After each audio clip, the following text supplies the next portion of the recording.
Welcome to Financial Hub. In this video, I'm going to guide you on how to sell Bitcoin on Zengo wallet. For that, make sure you have the application on your device and you're logged into your account. Now, firstly, enter your passcode or your Face ID. At this home page, at the bottom, you can see two arrows facing upward and downward. You need to tap over there. Now there at the fourth, you can see the option sale. You need to tap over there.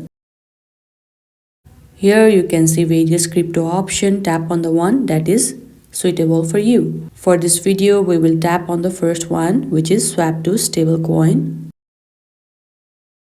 Now here you need to enter the amount that you want to sell. If you have enough fund, you will be able to see the next button at the bottom. Simply tap on it and enter your billing address. Once you are done entering the amount you want to sell, you will be taken to a new page. On the next page, select your provider, enter your billing address and enter the verification code sent to your email. Once your sale is approved, your funds will be transferred directly to your bank account. And this is how easily you can sell your Bitcoin on Zengo wallet. I hope you found this video helpful. Don't forget to like this video and subscribe our channel Financial Hub. Thank you.